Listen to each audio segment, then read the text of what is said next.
Hello everyone, welcome to the channel, Melody Llama, and today we have a little bit of a different video. We're going to be talking about Ichigo Kurosaki, who's one of my favorite, if not my favorite protagonist in a shonen anime.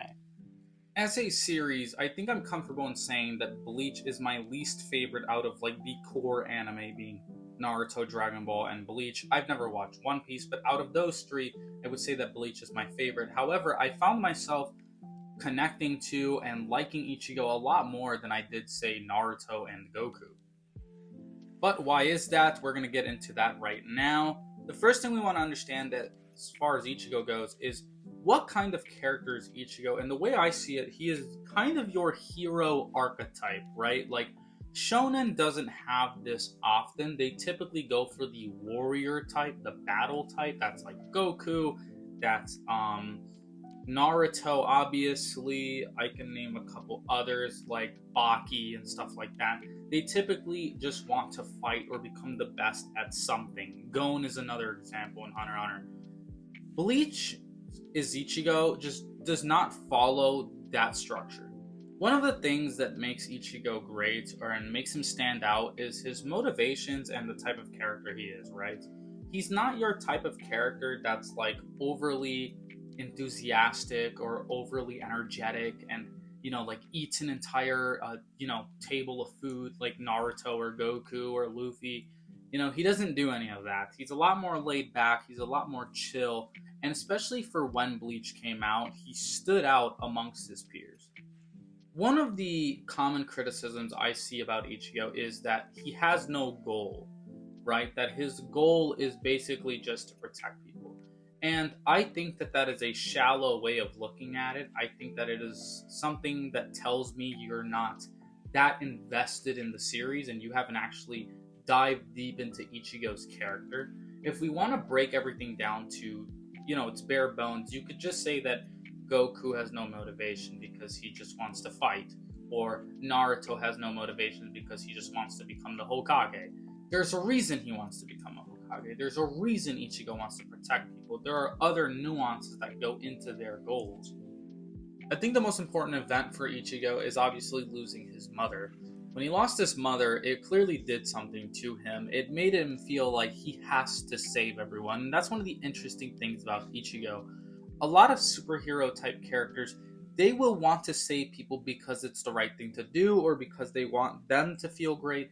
Ichigo is kind of this weird, perfect blend of selfishness and selflessness where he saves people because he cannot live with not being able to. One of the best examples is Rukia. And don't get me wrong, he definitely wanted to save Rukia because she was his friend. But no matter how much Rukia wanted to die or if she didn't want him to show up, let's say it was 100% honest that she didn't want him to save her, she didn't want to live, Ichigo would still have done it because he could not live with the idea of not being able to save someone again. Ichigo saves people almost as like it's half duty, half like almost therapy, like he just needs it. We see this in the Fullbringer arc when Ichigo feels absolutely helpless about saving people. He wants his powers back. Like, yes, Ichigo could live a normal life without being a Soul Reaper, but then he can't protect those he cares about. And if he can't do that, he might as well not be alive in his eyes. The Fullbringer arc is kind of underrated in general in a lot of ways, and this arc really breaks Ichigo because when we get to the point where Tsukishima is able to manipulate everyone into believing that he was part of their lives, there's really not much Ichigo can do here, and the only thing he can do would be to kill Tsukishima, but then he would fail everyone. He would fail to save everyone. And even more than fail to save everyone, it almost feels like Ichigo doesn't want to be alone. He can't be alone. He can't bear that thought. People want to claim that Ichigo has no goal, but like I was saying with, say, Naruto, his goal of becoming Hokage is not interesting at all. But why he wants to become Hokage is what makes you root for him. It is because he was ignored his entire life. That's why you find interest in it. That's why you care so much about the path to get there. Him wearing the damn hat and sitting in the office doesn't really matter. And his desire to save people pretty much trumps everything. Like when we see Byakuya and him and their rivalry in the Soul Society arc, and Byakuya says, duty over my loved ones, Ichigo really doesn't understand or can't understand Byakuya's point of view. In fact, that's the whole point of their dialogue, is that Ichigo, even if Byakuya explained it, wouldn't understand it, because to him, saving people and his duty are one and the same. There's no difference to Ichigo. Now, don't burn me to the stake, but I'm going to talk about a filler villain who, in my opinion, is honestly pretty damn good. That is Jin Kadiya from the Bount arc. I've seen a lot of people debate on what his goal was, or they're rather confused on what his goal was. And after thinking about it, it's a pretty cool goal. So we know that Kadiya wanted to destroy the Soul Society because they basically did the Bounts dirty. They left them to rot. They created them and then left them out. Kadiya then comes in contact with Ichigo. Ichigo is also a creation from the Soul Society in a way. He's a substitute Soul Reaper. He would not have his powers if not for the Soul Society. And that makes him and Jin Kadiya similar in that regard. If you really look at it, the Soul Society is wrong in the conflict with the Bounts. They did kind of do them dirty, but Ichigo has friends like Rukia and Renji at this point, so he's going to try his hardest to save them. And Kadiya sees that although Ichigo is also pretty much going to be murdered for just existing, for being a substitute Soul Reaper, and they, when he goes into Soul Society to save Rukia, he was public enemy number one. Ichigo still decided to protect the Soul Society, and that kind of mirrored him, and so he ends up allowing the Soul Society to live. We then see Ichigo, in the scene after that, he talks to this ghost, this little girl, and he's caring for them. So, Ichigo's desire to save people extends even to the Soul Society. Ichigo's overall chemistry with the entire cast, I think, is just awesome. There's not a single relationship I don't like with Ichigo. Ichigo and Rukia, kind of pretty much my shit, but it is what it is. I like them as well. Their banter is always fun. Him and Uryu are always hilarious. It makes Uryu walking away from him in the 1,000-Year Blood War so much better. Him and Chad is such a bro relationship. You love to see it. And that's one of my favorite things about Bleach as a whole. It is the main cast, and you can totally tell that they're all friends there. And that goes for some of the characters that are in the school, like Tatsuki and shit.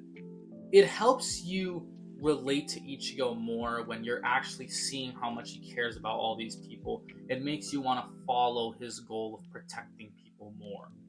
One of my favorite relationships that Ichigo has is actually Nell when she's the little girl.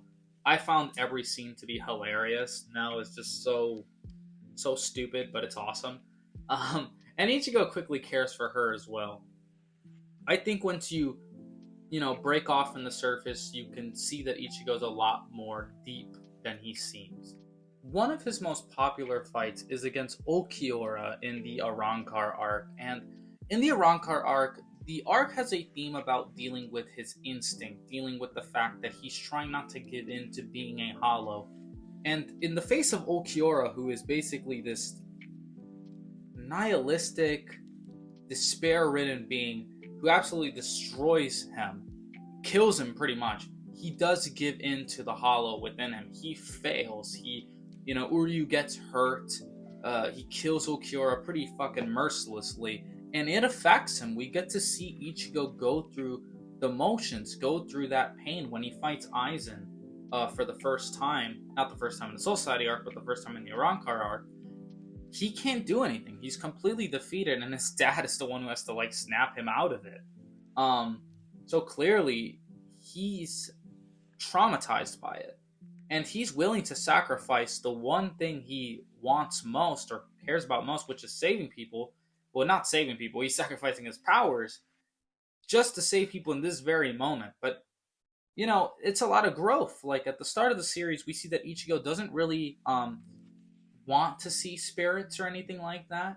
But later in the Fullbring arc, we find out that, he can barely go without his powers now. He puts on a fake face. He tries to seem happier. But, everyone can see right through it. Ichigo's clearly troubled that he doesn't have his powers anymore. And, there's like some things that are quite literal, like no longer being able to see Rukia. That's kind of the symbolic of his powers. Because Rukia is basically his powers, right? That's where he got it from. Zangetsu even knows how much pain it's going to cause Ichigo to lose his powers to fight Aizen when, it happens. Because he starts crying and everything. So, Ichigo's pretty damn deep. The most important stuff is also like the battle with Yuha, right? Like when he's remembering his mother, he's avenging his mother in that moment. He's finally completing, his trauma that started way back when. He's finally able to get some closure in it, and it's just amazing. Ichigo's extremely underrated, and that's without even talking about all the aura moments, like when he grabs Ginjo's shoulder and shit like that, or just grabs Grimmjow's sword. I mean, Ichigo is just cool. He has that cool factor, and he has probably some of the coolest forms in all of Shonen. But there you have it, y'all. Why Ichigo is so great. Thank you guys so much for watching. Like, comment, subscribe, share the video, and let me know down below what kind of video you guys want to see next. Are they a fraud videos? You guys know I have that in my channel. I have some video essays and stuff like that. Some versus battles I can even take. So let me know down below, and I'll make sure to get to it. Again, thank you guys so much for watching, and I'm out. Bye.